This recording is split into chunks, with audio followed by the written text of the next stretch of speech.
So next up, I'm delighted to welcome Kate Shoesmith, the Deputy Chief Exec of the Recruitment and Employment Confederation. So for those of you who are not aware, the REC sets the standard for UK recruiters and provides thought leadership on the labour market. So Kate is here today to provide an update on the current employment landscape, hopefully helping you to identify the opportunities and understand where best to pitch yourself in this ever-changing jobs market. So Kate, again, thank you for giving up your time and joining us today. I'll hand straight over to you. Thank you, Esme, and thank you very much to the Officers Association for the invitation to participate today. In that first 45 minutes, I feel like I learnt quite a bit around the recruitment journey that people need to go on. And there was some really salient advice. What I want to do in this next session is just take a little bit of a step backwards, perhaps, in terms of looking at the overall labour market perspective, what's happening in the jobs market right now, and where are some of the trends we're seeing in terms of where we're going. It's been an interesting time would be an understatement, difficult, challenging, but there are plenty of opportunities, and that's the key thing that I want to get across today. I wanted to give a little bit of a context. Esme explained who we are in terms of the Recruitment and Employment Confederation as a membership organisation for UK recruitment businesses. To set some context into terms of what that means, the UK labour market is fueled by recruiters. So about a fifth of us have found a job through a recruitment agency. Every 21 seconds, somebody gets a new permanent role through a UK recruiter. And on any given day, there are about 1 million people who are working on a temporary agency contract as a contractor, a freelancer through a recruitment business in the UK. And I'm talking about all levels. I'm talking about the people in the warehouses. I'm talking about the IT contractors. All of those types of roles are done via agencies.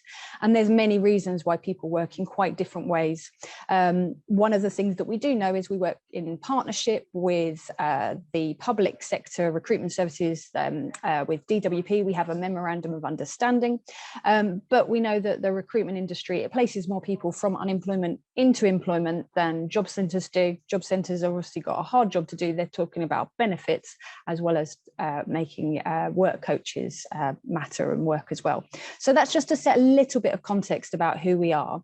I wanted to move on to, if we go to the next slide, just to explain, when you hear the news reports about labour shortages right now, they are absolutely and definitely true. And I get asked this more often than perhaps you would think I should. Is there really a labour shortage going on? For 9 out of 10 of the recruiters that we surveyed, we published this data just last week, it's the biggest concern for their business for the remainder of 2021. 2/3 are concerned about skill shortages. So it's a huge thing. And there's a reason. More recruiters have more vacancies than they've ever had before, and it is taking longer to fill those vacancies. So we are in a situation, and I'll explain a little bit about why we think some of those things are happening. So we are in a situation where worker shortages are biting hard. So the news reports you see, often they're given by data such as ours, they're coming to bear. And we've been talking about labour shortages since May this year, but there are longer term trends to this. If I move on to the next slide, this is part of the reason the number of job vacancies has gone up. This data is actually a couple of weeks old now. So at the middle of August, we saw that there were 1.6 million live job adverts out there. Tomorrow, we publish the update on our jobs recovery tracker. It's been looking at the job vacancy postings since the pandemic hit. And tomorrow, this data is currently under embargo, but absolutely fine to say to you today. Tomorrow, we'll say that the job vacancies posted last week hit 1.9 million. So we're continuing to see a rise. There were over 200,000 live job adverts added just last week. And one of the things that particularly was interesting from this last week's data was that every local authority recorded an increase in live job adverts. So every area of the UK. So last time round, when we published this a couple of weeks back, we managed to share the headlines with the ABBA reunion. I'm not sure what 1.9 million will get us, but it will be pretty hard to top that. If we move on to the next slide, we can see from a recruiter's perspective, because they're on that front line of the jobs market, we get data before the Office for National Statistics publishes on the labour market. So the ONS data that you see from government on employment and unemployment rates, what they do is they report on the quarter before, because it's the national picture. We survey recruiters on what's happened in terms of placement rates in the month just gone. And at the beginning of every month, we publish something called Report on Jobs. And our placement rates have been going up for both permanent and temporary jobs billings. At the same time, candidate availability, and if I refer to a candidate, I mean a job seeker, somebody who is looking for work. It's the term that we in the recruitment industry tend to use, is that candidate. The candidate availability has also been in decline. So whilst you've got placement rates going up, demand going up, supply of people is going down, and candidate availability last month was recorded at the lowest we'd seen in the 24 years that we've done the Report on Jobs survey. So demand and supply equation, they're very clear to see. What it is meaning is that in terms of pay rates, there is a clear upward trend. And this is something that we have been struggling with as an economy since the financial crash in the 2008-9. You can see the graph here tracking across. So it's just about starting to go up. And whether it keeps pace with inflation, how that affects the broader economy is yet to be seen. What we do know is that you get a higher rate of pay inflation by moving jobs than staying in the same company and being promoted. So there tends to be more pay inflation by changing roles.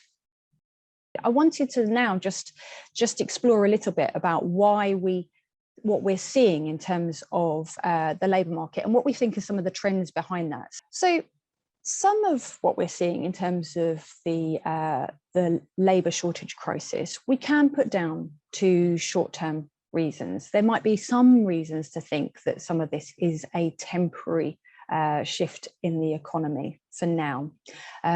Obvious things. The pandemic was an instant impact on the jobs market. One of the key indicators that we have on how the economy responds to anything is the jobs market. It's also one of the other ones is housing prices. If you want to know what's going to happen, you can see. So those things, they fall down very quickly, and then they recover really quickly when the economy is on the up. And the pandemic was an instant hit, so the jobs market collapsed. So we're comparing with something in terms of what started from quite a low base. So some of the record highs we're seeing is because the trends have been very low, perhaps at this point last year, but particularly from March last year. And it's combined with the Brexit impact. And that's just something that we're getting used to in terms of the regulatory effort, what it takes to bring people in from overseas working on different roles. And we saw that workers that were in the UK, they didn't necessarily leave when the EU referendum result was first announced in 2016. They didn't leave while the negotiations were ongoing for a Brexit deal. They did leave as soon as the pandemic hit. And the data shows that EU nationals that were working in the UK who left in March 2020, they're not returning. And they were doing many different types of roles. But one of the areas where we've seen a particular impact, and why you hear it in the news quite a lot, is HGV drivers, because of the numbers that were working in that particular sector. The other point around why this might be a more shorter term issue in terms of labour market shortages right now is because there's a confidence problem. So people wanting to move roles is not necessarily at the place where it would be when it's good times. That happens in every time of economic disturbance. So why would you shift jobs or look to change jobs when you're not sure where the economy is going, when you're not sure whether there's going to be another lockdown? So individual candidate confidence to move roles is also perhaps holding back the jobs market and fueling some of these labour shortages we're seeing. but it doesn't necessarily mean to say that that's a bad thing for those people that are seeking roles, because that means there is that candidate-led market is something that's of a real opportunity. If we move to the next slide, that jars, so that individual's confidence jars with what we're seeing in terms of employer confidence. So on a monthly basis, we survey employers about their hiring intentions and their confidence in the economy. And that has been rapidly increasing. And actually, this has been going up at a rate we hadn't seen since 2016. There is much more confidence to hire in both the short to mid-term now from employers. And it's not just in some of the areas where you might expect there to be a need to hire people, and where we traditionally talk about there always being high demand. Because if we move on to the next slide, I wanted to include this, and I realize it may be very difficult to read, but I just wanted to give it as a snapshot. This is one page from our report on jobs monthly survey that I have referred to before. And this lists out occupational and sectoral areas where we're seeing shortages of people to fill the roles. It fills our page. So the shortages aren't impacting some of the areas where we might traditionally have talked about labour shortages and skills shortages. It's affecting every sector of the economy now. We have seen demand grow in every sector, even when there has perhaps been that sense of holding back. So last month's data showed us that retail was the slowest growth in terms of demand for jobs, but even retail was growing. And it wasn't just about online retail, it was about opening up and coming back to shopping in person. And it's all of the things that sit behind that. So for us, the labour market is changed in quite a considerable way, because the roles that are available now are across the board and across a spread of many different occupations. That shortage of people isn't necessarily something that's new or different. So whilst there may be shorter term consequences and impacts that we're feeling in the jobs market right now, some of these things are from a longer term structural perspective. Skills shortages have been discussed for many years. And when I talk about skill shortages, we're often referring to technical areas. So I just showed you a page of a list of roles where there are they're in high demand but short supply of people to fill those roles. However, when you speak to employers about what we're talking around skills, and this to link this with the panel session this morning, the skills that employers are often seeking can be those softer, transferable employability skills. To say that employers want to hire for attitude rather than aptitude is an absolute fact. So we will see survey after survey after survey of employers saying that what they really want in their workforce is they want somebody with the ability to problem solve, be able to negotiate, work in teams, provide leadership, provide strategic thinking, high communication skills. Those types of things are seen as in short supply. So that bringing forth those areas in your recruitment process as you're undergoing a job application process is all important, because that type of linking your experience to that expertise really matters as part of it. So we know that we've got long-term skill shortages issues, but I don't just mean in technical occupational areas. I also mean that sense from employers is that we need to think about the all-round transferable skills as well. We also know that there's demographic challenges, and I want to focus on that in just a second. So the belief from our perspective, the data points towards this tight labour market is here to stay, even though the pandemic may be moving on to a new phase. Really hopefully onto a new phase.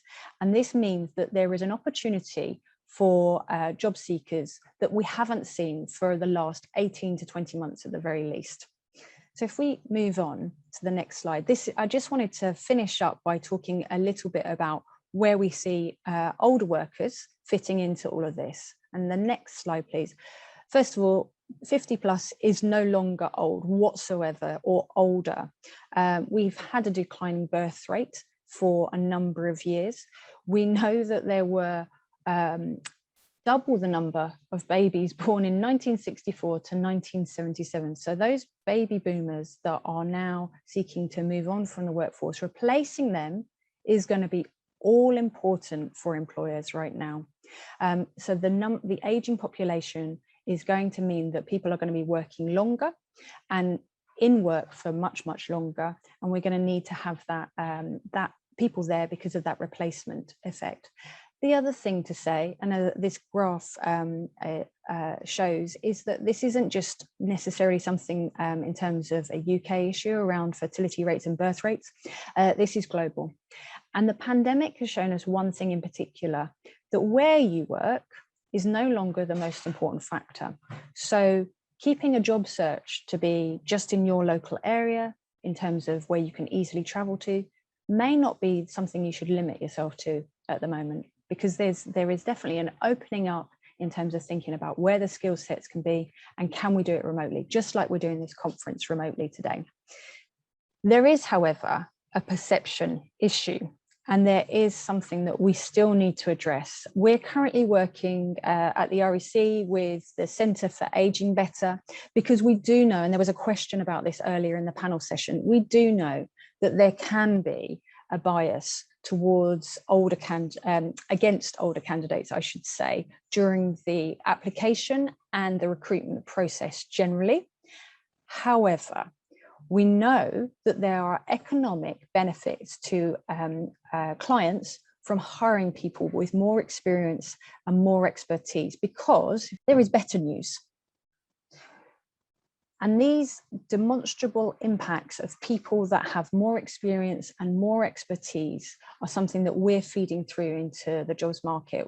I mentioned the Centre for Ageing Better. We're currently working on a guide specifically for employers to demonstrate that, that business case for hiring people that are older and have more life experience and more work experience, and to inform their policies in terms of the recruitment practice so that there isn't a disadvantage to older people or people from any particular background. So just to end, I think there's some key things that should be borne in mind in terms of the job search that anybody's undertaking, whether they're already in work or seeking to move on.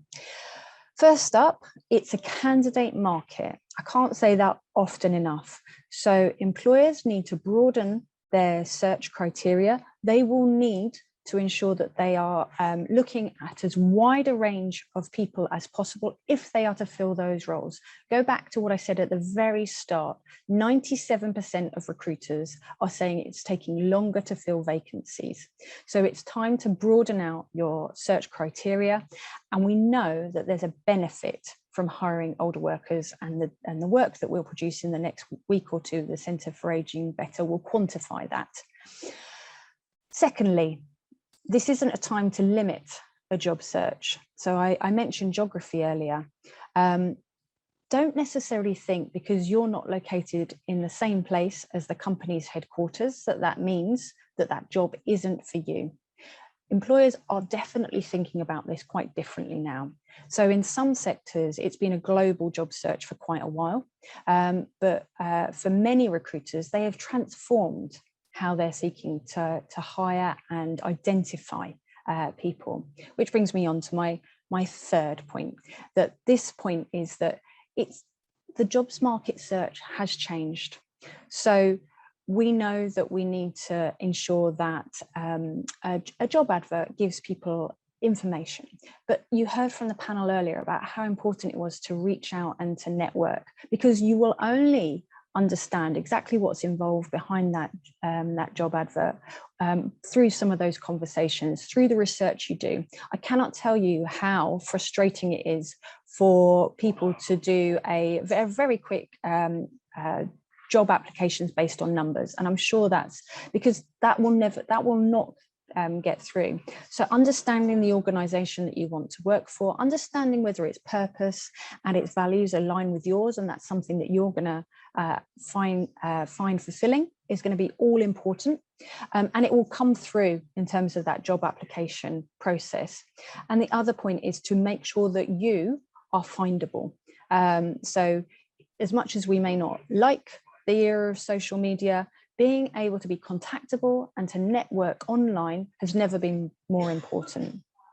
So and then my last slide is just to say, in terms of if you are looking and where to start with some of these things, there is help available, obviously, on the gov.uk website. There are tools from some of the organisations that focus on supporting older workers to be promoted or to move on. But I would say, if you have an area in terms of a sectoral specialism or in your locality, or that you want to focus on working with a recruitment agency that delivers for ex-service personnel, and there are some, there'll be an REC membership as well, have a conversation, because just picking up the phone, organising to have a Zoom call with a recruiter, you will find out quite a bit about whether that job search, whether the jobs available are going to be things that suit you. And we have a section on our website where you can find some of those recruitment organisations and just some of the tips that we share. So I would like to leave it there. I think I've got one last slide just to say thank you very much for inviting me to participate this morning. As I say, I hope that was an overview of where the jobs market is now. All of the data that we have, it's available on our website, but I'm very happy if people want copies of the slides, and I'm really happy to take any questions. Brilliant. Thank you so much, Kate. That was fantastic and exactly what we needed to hear this morning. And brilliant to see there's still a lot of opportunity out there. So we have had quite a few questions come through. So if you're happy spending the next 5 minutes or so taking those. Firstly, a question from John. So Kate, regarding remote working, most jobs are still advertised with a location base, which is often a deterrent. Are companies like yours encouraging employers not to do so? Yes, we actually are. So one of the things that we will say is, if that's not really essential, then why is it on the job advert? Having said that, it's one of those things that I think is going to take time. So I think we need to make sure that you're having a conversation with somebody. Is this job really mean that I am going to be based in an office in this location 5, 6, 7 days a week, whatever it might be in terms of the role? Find that out, have a conversation.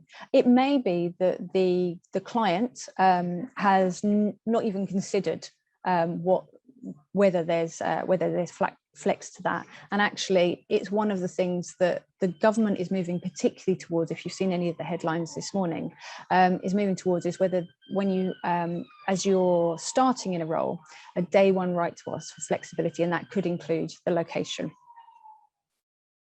Thank you. And a very interesting question from Tim. Is the part-time landscape very different from the permanent one? And if so, what are the primary differences? Okay, so part-time in terms of being an employee is rarely different. So you can be a permanent employee but working on a part-time basis, so you're just doing fewer hours than somebody who does the traditional, let's call it 9 to 5, 5 days a week, even though we all know that that's just a lie, because it's usually far more than that, and it can be for the part-timers as well. 2 points. One of the ones is that too few employers still make it available that their part-time is there. And if you're particularly interested in doing part-time work, one of the organisations to look at is called Timewise. They're a recruitment body. They're also a job board, and they advertise roles that specifically are for people who want to work that fewer than 5 days a week. There are others. There's an organisation called 10 to 2 that do something similar, but in a locality rather than nationally. So there will be others. Temporary, so if I take the other side of that, temporary work, which could mean that you're doing an assignment for an amount of time, the engagement there in terms of your contract for employment or contract for services, to use technical terms, your employment rights, fundamentally, they will be the basics will be the same, but there will be differences. And one of the things we're seeing right now is that there are more employers seeking to take on people on an assignment basis, so perhaps for 3, 6, 12 months rather than permanently. And we've seen, and that's often a trend that you see when the jobs market's in flux, because many businesses will be thinking about projects right now. They'll be thinking about what's their digital strategy in particular. And that doesn't mean to say that they're necessarily just looking for people with IT skills. They're thinking about how do they maximize their customer networks through online engagements, because what we don't want to happen is to be caught short again by something like the pandemic. Thank you. And maybe time for just one final question before we close. Are there any particular industries or sectors crying out for more senior leaders at the moment? You mentioned earlier a lack of kind of leadership, good communication. Which sectors or industries do you think our audience should be targeting? Okay, so more from an anecdotal perspective, the public sector in particular talk about this. So you just need to look at the news reports, think about what the NHS and the care sectors have been through recently. So there is a huge demand for people working on frontline services in both of those areas, but actually leadership in those areas is one of the things that there's particular demand for. So we have a number of recruiters that supply to education, to healthcare, to care, to local authorities, and leadership roles there can often be quite difficult to fill because it's a complex environment. So that's definitely, from an anecdotal perspective, I'm definitely hearing that. Other sectors, our own sector, recruitment, is an area where there's a high requirement for leaders at the moment. And also, I think it's something in terms of that strategic ability to work across multiple businesses and multiple clients. So in some of the sales and marketing roles, we're seeing that as well. Fantastic insights, thank you. And thank you, Kate, for joining us today. I think that's been a really, really useful half an hour, and we really appreciate you giving up your time to join us today. So thank you.